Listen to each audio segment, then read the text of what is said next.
Welcome to my arcade slash workshop. Since my workshop's packed, I have Demolition Man down in my arcade. So everyone asks for, what do you do when I rebuild these machines? So I'll give you a pretty good idea. I take everything off the playfield. I take the switches out from underneath. I take all the posts off. I take everything off. Everything comes off. This way I can polish all the steel, clean all the plastics, strip the playfield, get it to where I like it. I can put all the new rubbers I want. I use super bands for all my games, and it's throughout the game. From posts to rubbers to small posts. I put common LEDs in.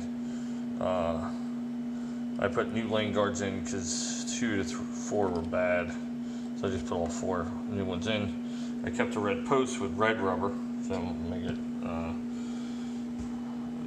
I've rebuilt the elevator. The claw is working fine. All the optics have been readjusted and cleaned. So on the Williams games, you have a black and white optic, so you'd send and receive.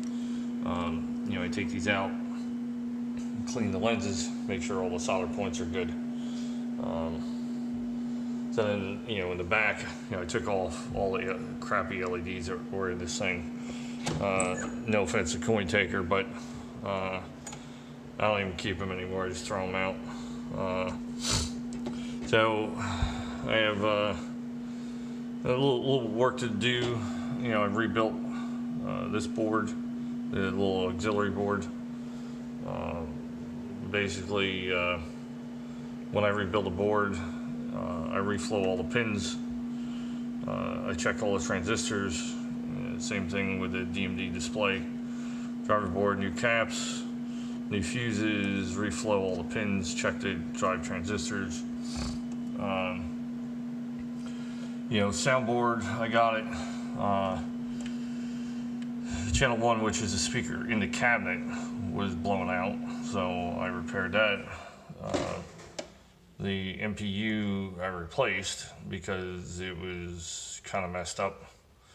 A bunch of trace issues, just couldn't get stable, so I went up just putting in a rotten dog. Plus new RAM, NV RAM, so no more batteries. One of the most important things in the Williams games, this stupid 3-inch connector.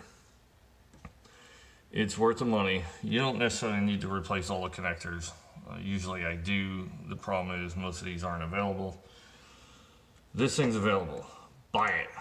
Put it on. Throw the other one out. This thing causes so many other problems with the Williams games and weird issues. The MPU I still need to take out. I mean the driver board I need to take out and go over it. Replace the filter caps. I'll put new fuses in it. Reflow all the pins. I'll check the bridges and the bridges over here. See how they are. They look fine, but you never know on the back of the board. So that's pretty much what I do. As far as underneath the playfield, that's a whole different story. As you see, simple things like these posts.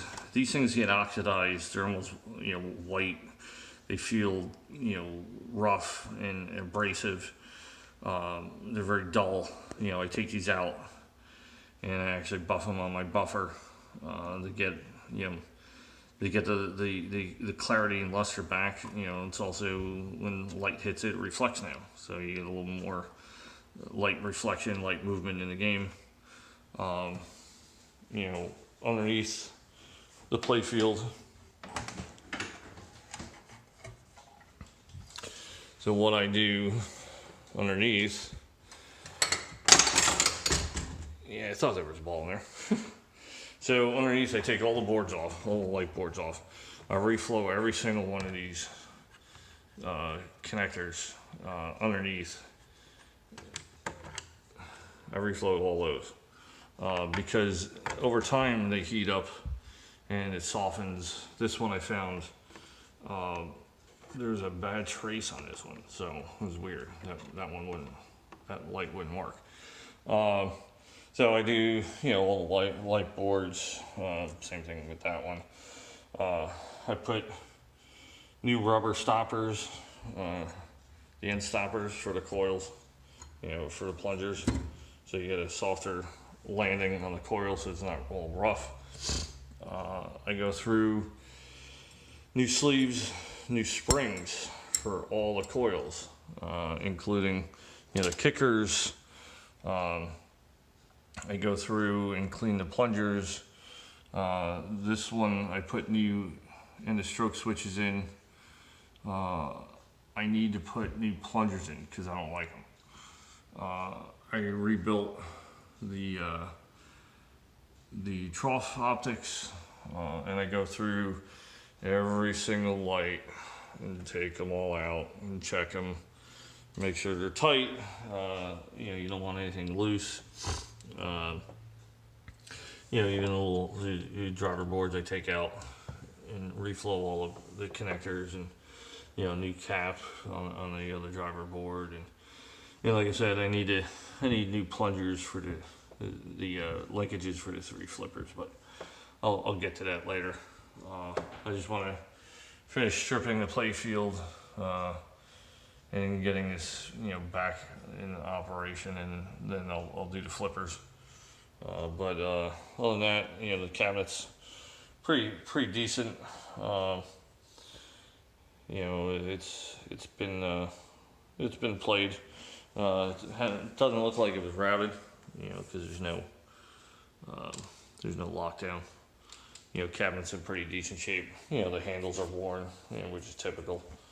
You know, this one, either someone dropped the head or cranked it with a ratchet strap when they're moving it. Even blew out the sides on the side rails. So I got a new set of side rails, and here's everything from the playfield. You know, this is my staging skee ball area. You know, all the ramps.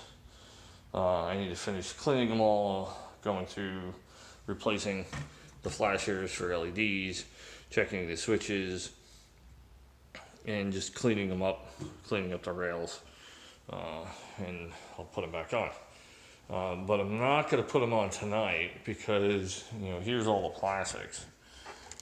So, you know, tips broken off.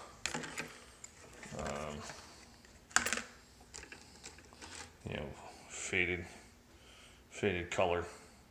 You see, it should be, you know, blue. It's kind of, you know, faded blue. Yeah, a bunch of them have you know, paint missing and artwork missing, and yeah, this is the one that usually is missing because it's always broken. You know, a lot of artwork's missing. So I was actually able to find, have the eyeball. I was able to find a reproduction set of plastics, which are usually impossible to find for this game. No one carries them anymore. No one has them in stock. And I was actually able to find a set. So they'll be here tomorrow. You know, and the other thing, you know, that I take out any of the troughs underneath, clean them all out. Yeah, you don't see them, but you get dirt, you get wear, and it tracks the ball, and it gets into the plungers, and everything's connected to everything. So, you know, it's worth to take your time and go through the entire game. You know, it doesn't take that much. You know, no one wants to actually do it. Even little things like, you know, this post gets oxidized too. Take it off, you know, clean it. I took this whole mech off. You can see it's all, I hand polish it. So, any light that comes through gets reflected, the ball runs smoothly over it. Same thing with the rails. And like I said, I don't know how many people actually would take these things out and actually buff them out. Because once the rails on them, you don't really see much, but I do. That's the important thing. And all my games are like this. All the steel's polished. The other thing I do is I get rid of the red star posts and put clear ones in. I like the clear ones that'll let more light through. I like a very bright game. But yep, is Demolition, man. Thanks for watching.